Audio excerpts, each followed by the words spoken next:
18 hours earlier, the invasion had seemed like a simple matter. The Vorath Empire had conquered 47 worlds in the last century alone. They were professionals.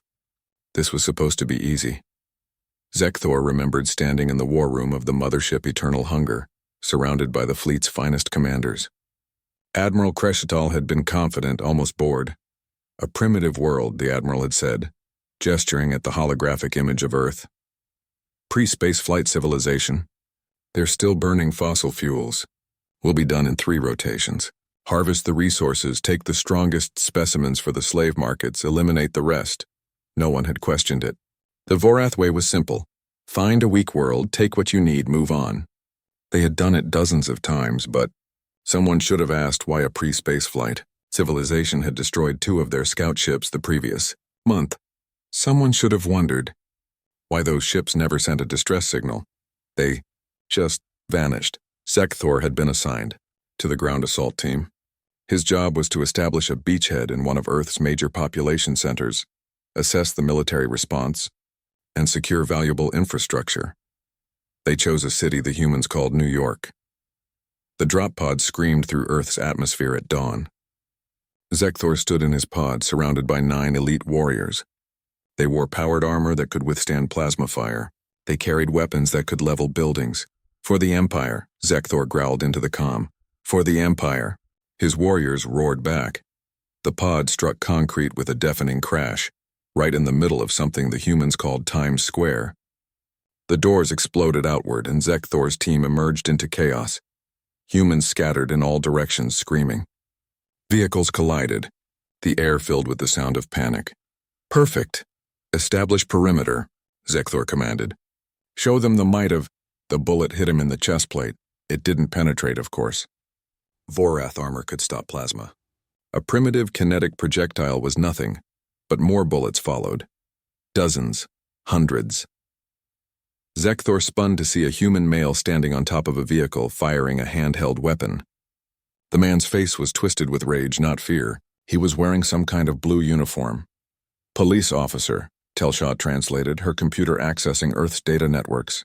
Local security force. Minimal military training. The human's weapon clicked empty. Instead of retreating, the man threw it aside and picked up another weapon from his vehicle. He kept firing.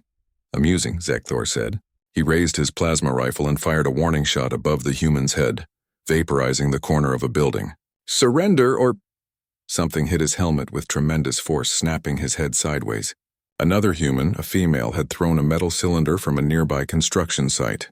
It shouldn't have done anything to his armor, but it had made him look away from the police officer. That was when 3 more humans in uniform arrived, firing from different angles. Then 5 more. Then a dozen. They're coordinating, Telshaw said with surprise. Without communication devices. Hand signals. More bullets pinged off their armor. The humans were retreating, but in an organized pattern. They were herding civilians to safety while maintaining fire on the Vorath position. Impressive for primitives, Zekthor admitted, but futile. Let's move to... The explosion came from above. A human aircraft, primitive and slow, had dropped what looked like an ancient chemical bomb directly onto their position.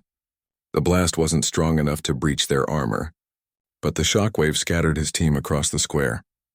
When the smoke cleared, Zekthor heard something that made his skin prickle beneath his armor. Sirens, dozens of them. Getting closer, sir, one of his warriors said nervously. Thermal scans show hundreds of human vehicles converging on our position, armed personnel. Military-grade weapons, so? Zekthor said. We're an elite Vorath strike team. We've faced worse than... The tank shell punched through the wall behind them, missing Zekthor's head by centimeters. He turned to see a massive human war machine rolling down the street. It was crude, powered by burning fuel, but it was also enormous and heavily armored. They brought anti-armor weapons. Telshaw breathed. They adapted. In less than 5 minutes, more explosions rocked their position. The humans weren't just fighting back. They were fighting smart. Fall back to the pod, Zekthor ordered. But when they reached the drop pod, they found it surrounded by human soldiers in different uniforms. They were using the pod for cover, firing from behind it. A human soldier saw them coming and shouted something. The others immediately shifted position, creating a crossfire pattern. These are just local defense forces, Telshaw said, her voice rising with disbelief. Their actual military hasn't even arrived yet. That was when Zekthor heard the sound that would haunt his nightmares. Laughter. A human soldier, pinned down behind a destroyed vehicle, was laughing as he reloaded his weapon. The man's uniform was torn, blood running down his face, and he was laughing. "What's wrong with them?" one of Zekthor's warriors whispered. The answer came from Telshaw's scanner. "Commander, I'm detecting adrenaline, endorphins, and several other combat stimulants in the humans' bloodstreams." They're enjoying this." "That's impossible," Zekthor said. "They're facing vastly superior technology. They should be terrified." "I don't think terror works the way we think it does," Telshaw replied slowly. "Not with these creatures, above them." The mothership Eternal Hunger opened fire with its main cannon, vaporizing several city blocks to demonstrate Vorath superiority. The humans' response was immediate. They didn't surrender. They didn't flee. They started launching missiles at the mothership, primitive chemical-powered missiles that couldn't possibly penetrate the ship's shields. But there were dozens of them. Then hundreds, from locations all across the planet. "Commander," the mothership's communication officer said over the comm, his voice tight, "we're detecting global mobilization. Every human nation is coordinating an attack. They're sharing targeting data. They're working together. But they're divided," Zekthor protested. "Our intelligence said they spend half their time fighting each other." "Not anymore," the officer replied. "Sir, we've got a problem. A big problem." That was when the first nuclear weapon detonated. It hit the mothership's shields at full force, a blast of primitive but devastating power. The shields held, but barely. "They used nuclear weapons on their own planet," Telshaw whispered. "To stop us. They're willing to contaminate their own world just to fight back." Zekthor watched as more missiles streaked up from Earth's surface. The humans weren't just fighting. They were escalating. "Retreat to orbit," Admiral Kreshtal ordered over the fleet channel. "Regroup and prepare for orbital bombardment. We'll glass this planet from space." Zekthor and his team fought their way back to their drop pod, leaving 3 warriors dead in the streets of New York. Human soldiers pursued them to the very last moment, firing until the pod launched back into space. As they ascended through the atmosphere, Zekthor looked down at Earth. Somewhere down there, 7 billion humans were preparing for war. Real war. The kind where victory wasn't certain and death was always close. The kind of war the Vorath hadn't fought in generations. "Telshaw," Zekthor said quietly, "access the Elder Archives. Find everything about Earth. Everything the Council tried to bury." "Yes, Commander," but even as she worked, Zekthor knew it was probably already too late. The humans weren't just fighting back, they were hunting. The Vorath fleet assembled in high orbit, a safe distance from Earth's surface. 12 massive warships, each one capable of reducing a continent to ash. Admiral Kreshtal's face filled the holographic display, his expression grim. "Preliminary losses, 147 warriors," the Admiral said. 3 dropships destroyed, 7 damaged. "The humans have also destroyed our satellite network using primitive kinetic weapons fired from their surface." Zekthor felt his claws dig into the armrest of his chair. 147 dead. In the first engagement, against a species that couldn't even travel to other stars. "How is this possible?" Captain Vorlak demanded. His ship, the Death Shadow, had lost the most warriors. "They're primitives. They fight with chemical explosives. Primitives who killed nearly a full company of Vorath warriors in 6 hours," Admiral Kreshtal said coldly. "I am calling an emergency council. All ship commanders to the Eternal Hunger immediately. We need to reassess this invasion." Telshaw leaned close to Zekthor. "Commander, I've found something in the Elder Archives. You need to see this." She transferred the data to his personal console. It was a report, thousands of cycles old, written in the formal script of the Council Elders. Report on Earth Expedition, Cycle 4021. "Our survey team was discovered by the humans during what they call their Bronze Age. They possessed only the most primitive weapons. We expected easy cooperation or conquest. We were wrong. The humans attacked our camp with stone weapons and fire. When those failed, they adapted. They studied our energy barriers and found that physical impact could still transfer kinetic force. They began using massive stones dropped from heights to crush our equipment. When we captured several humans for study, The others didn't retreat. They followed us for days, without stopping. Even when we moved faster than they could walk, they kept coming. They didn't sleep for more than a few hours at a time. They just kept following. We lost 3 team members to human ambushes. The humans used their environment as a weapon. They knew exactly where we would travel and prepared traps. Pitfalls covered with vegetation, logs suspended to swing down and crush. Fire used to channel us into killing zones. After 17 days, we abandoned the expedition. The remaining humans were still following us when we left. Recommendation: classify Earth as a death world. Add humans to the apex predator list. Avoid all contact. Elder Zorkal, Survey Master Zekthor felt a chill run through his body. This was written thousands of cycles ago. These humans had only stone tools then, and they still forced a council expedition to retreat. There's more, Telshaw said. She pulled up another file. 23 species have made contact with Earth over the millennia. 19 of them left warnings. 4 of those species no longer exist. Extinct? Unknown. They just disappeared after visiting Earth. No records. No survivors. Just gone. Before Zekthor could respond, alarms blared across the ship. "Commander!" his weapons officer shouted. "We have multiple human spacecraft launching from the planet." "Impossible," Zekthor said, moving to the tactical display. "They don't have the technology for," but there they were. Dozens of small craft, crude and clumsy, but accelerating toward the Vorath fleet. They looked like they had been assembled in a hurry, using whatever materials the humans had available. "Those are suicide runs," Telshaw said, studying the readings. "Those craft barely have life support. No armor, no shields. They're just missiles with people inside." Zekthor zoomed in on one of the craft. Through the viewport, he could see a human face. A young male, maybe 20 cycles old in human years. The human was smiling. "They're ramming us," Zekthor whispered. "They're using themselves as weapons." The first human craft struck the Death Shadow, hitting the shield generators with such force that the entire warship shuddered. The shields held, but the human craft's primitive nuclear reactor breached on impact, creating a massive explosion. More human craft followed. They weren't trying to penetrate the shields with weapons. They were just crashing into the Vorath ships at maximum velocity, over and over, wearing down the shields through sheer kinetic force and nuclear detonations. "Defend yourselves," Admiral Kreshtal roared. "Shoot them down!" The Vorath fleet opened fire, their point defense systems tracking the human craft. Plasma bolts lanced out, destroying the primitive ships one by one. But for every human craft destroyed, 2 more launched from the surface. "They're not stopping," Telsha said. Her voice had gone flat, emotionless. The tone warriors used when they realized they were fighting something beyond their understanding. "Sir, our tactical computer estimates that at this rate, the humans can sustain these attacks for several rotations. They're not running out of volunteers." "Volunteers?"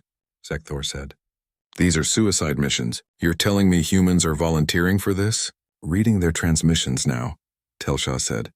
She translated the human communications for the bridge crew. A human voice, young and excited. "Eagle 1, this is Freedom Rider. I've got a clean approach on the big one. See you in Valhalla, boys."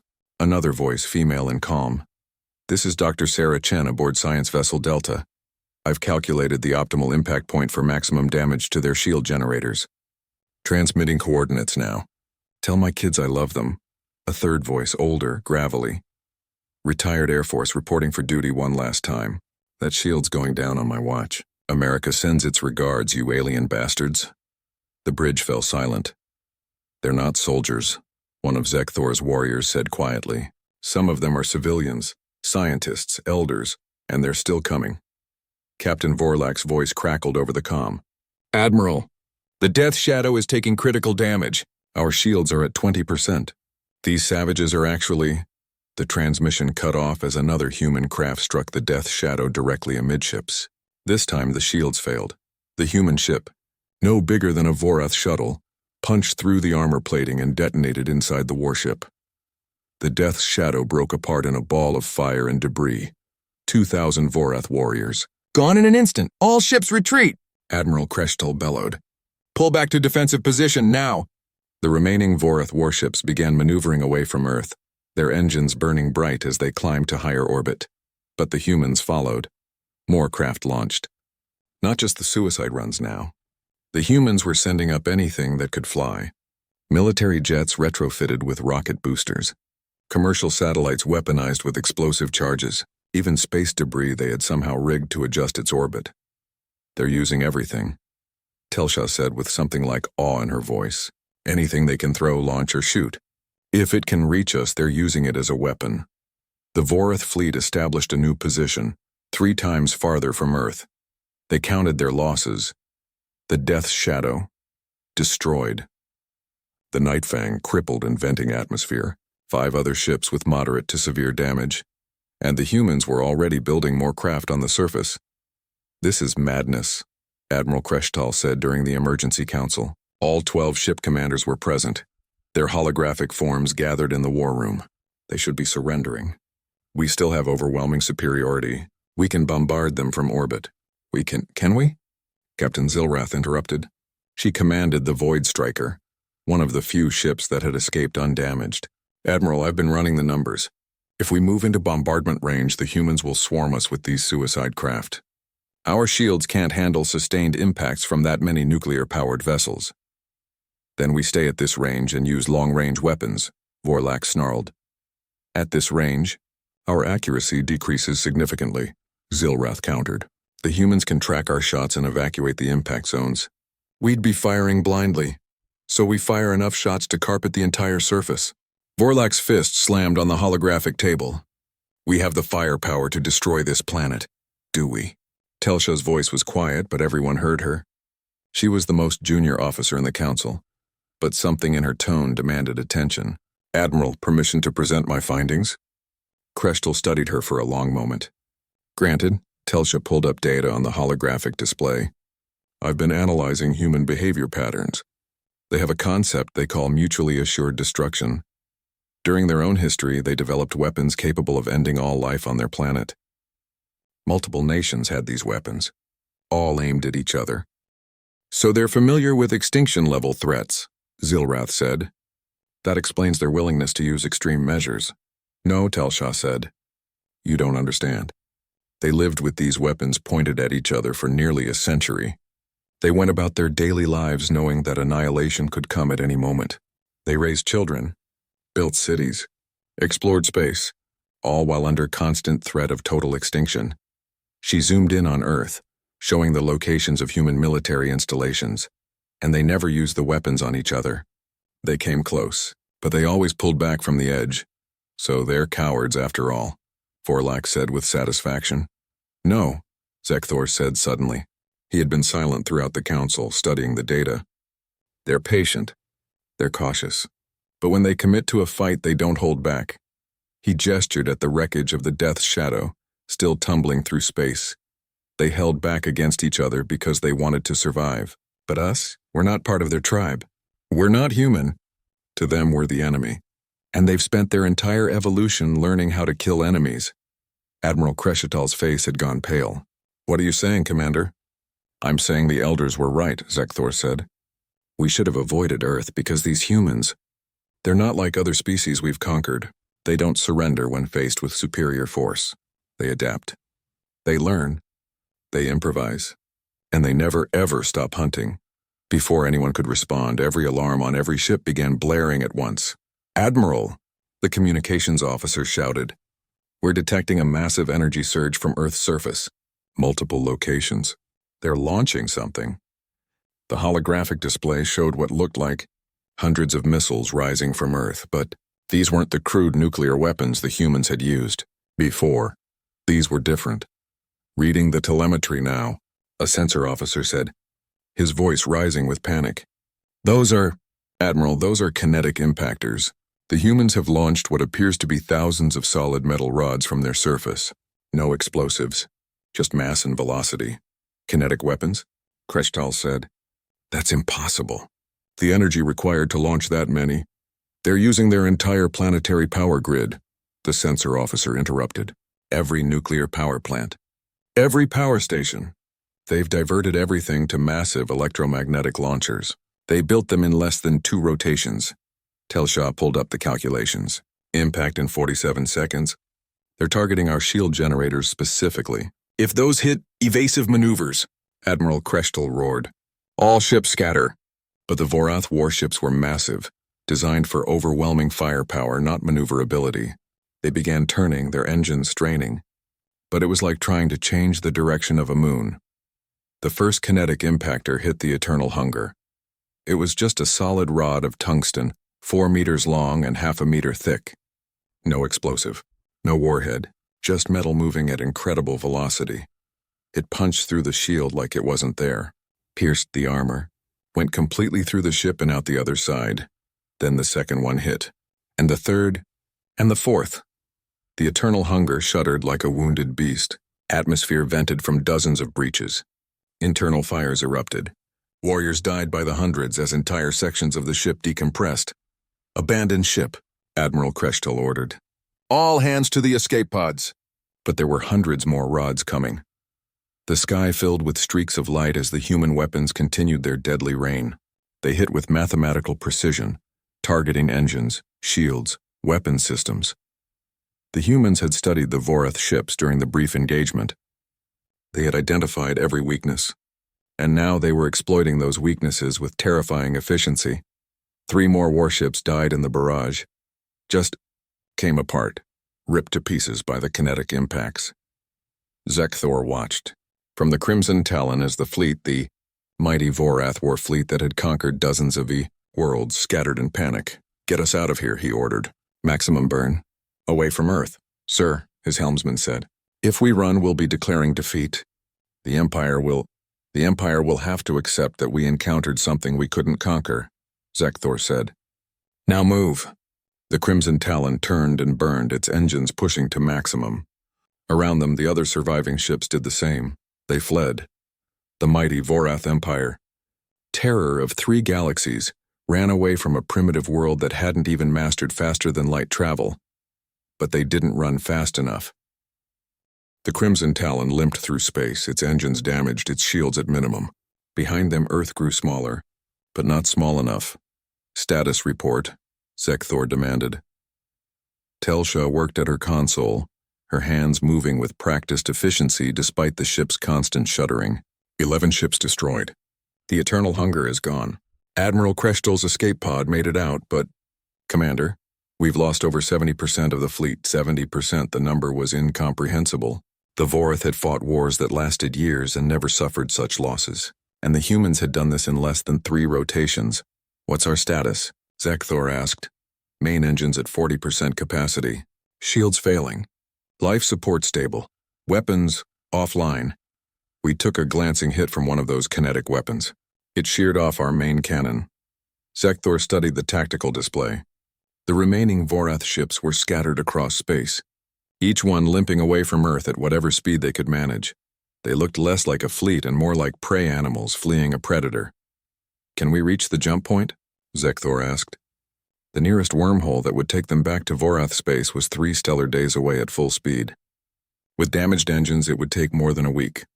"Possibly," Telsha said, "if nothing else goes wrong. If the humans don't..." The proximity alarm started screaming. "What now?" Zekthor demanded. His sensor officer's voice was high with fear. "Commander, we're detecting 5 craft launching from Earth. They're accelerating fast, much faster than the previous human vessels." Telsha zoomed in on the approaching craft. They were sleeker than the suicide ships, more aerodynamic, but they still had that rushed, improvised look of human engineering. "They're interceptors," Telsha said. "The humans built interceptor craft in less than 3 rotations.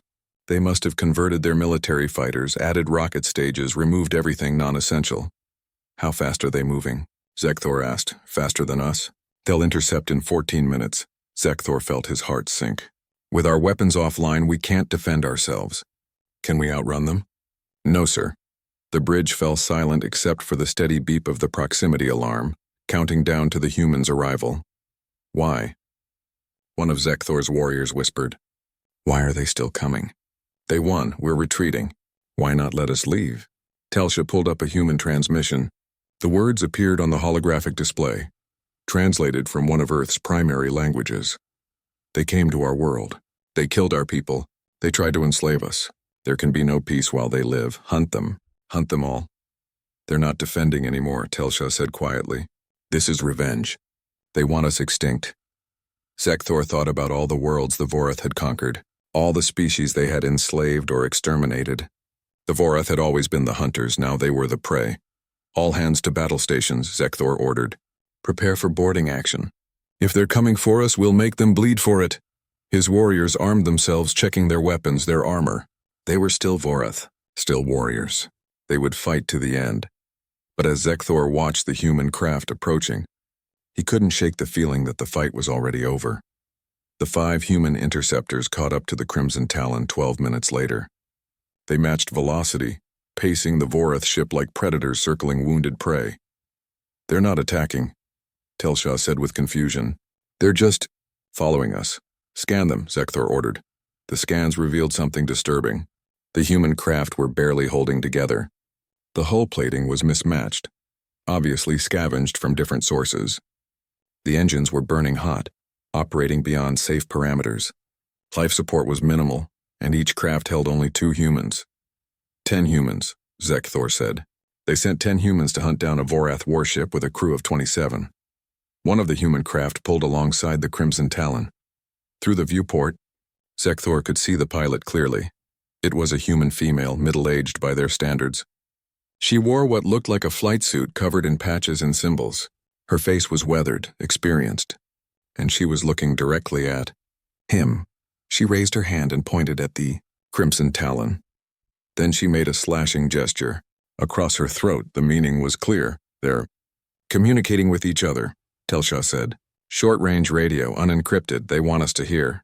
She played the transmission. A male voice, calm and professional. Ghost leader to Ghost Squadron. Target confirmed. Weapons free. A younger voice, excited. Ghost 2 confirmed. Let's make them pay for New York. The female pilot's voice, Ghost 3 acknowledged. Aim for the engines. Keep them alive as long as possible. A 4th voice, older. Ghost 4 ready. I've got their shield generator. And a 5th voice, cold as vacuum. Ghost 5. For the captain of the Death Shadow and his 2,000 crew members. This is for them. Wait. That last part didn't make sense. Zekthor replayed it. Did that human just say for the captain of the Death Shadow? Telshaw's face went pale. Commander, they know our ship names. They know our crew sizes. How do they? They've been listening, Zekthor said with horror. The entire time. They cracked our communications encryption. They've been listening to everything, which meant the humans knew their fleet strength, their capabilities, their losses, everything. The human craft opened fire. They weren't using missiles or energy weapons. They were using the same kinetic weapons that had destroyed the fleet. Smaller versions mounted on the interceptor craft. The first shot hit the Crimson Talon's port engine. The engine didn't explode. It just stopped working. Disabled with surgical precision. The second shot hit the starboard engine. Same result. They're crippling us, Telshaw said. Not destroying, crippling. The human craft circled around, taking their time, firing carefully. Each shot disabled another system. Weapons. Shields. Communications. Life. Support systems, they were methodical, professional, almost gentle, like surgeons performing an operation or like hunters dressing a kill. Within 10 minutes, the Crimson Talon was dead in space, powerless, helpless. The human craft took up position around them, waiting. What are they doing? A warrior asked. Zekthor understood. They're waiting for us to suffocate. Or freeze. They've disabled life support. They're going to watch us die slowly. No, Telshaw said, studying her sensors. Commander, one of the human craft is approaching. I think they're going to board us. With 10 humans against 27 Vorath warriors, Zekthor almost laughed. They're insane, but deep down he didn't believe that anymore. The humans weren't insane. They were just human. The boarding pod attached to the Crimson Talon's hull with a metallic clang. Cutting torches began burning through the armor. Zekthor assembled his warriors at the breach point. They formed a defensive line, weapons ready. This was more familiar territory. Close combat, ship-to-ship fighting. This they could handle. The hull plating fell away. Beyond it, Zekthor could see 10 humans in armored suits. They moved with practiced efficiency, weapons raised for the Empire. Zekthor roared and his warriors charged. The humans opened fire, but they weren't using normal weapons. They were using some kind of net launchers. The nets wrapped around the Vorath warriors, tangling their limbs. Electrical charges ran through the nets, stunning them. Within seconds, half of Zekthor's warriors were on the ground, incapacitated but alive. The remaining warriors tried to fight hand to hand. But the humans had studied Vorath physiology during the brief war. They knew exactly where to strike, where the armor was weakest, where the nerve clusters were located. One by one, the Vorath warriors fell, alive but unconscious. Zekthor fought like a demon, his claws finding one human's armor and leaving deep gouges. But then something hit him from behind, a stun weapon, and his world went white with pain. When consciousness returned, he was restrained. All of his warriors were restrained. They sat in a circle in their own cargo bay, bound with human technology. The 10 humans stood guard over them. Now that the fight was over, Zekthor could see them more clearly. The female pilot who had made the throat-cutting gesture,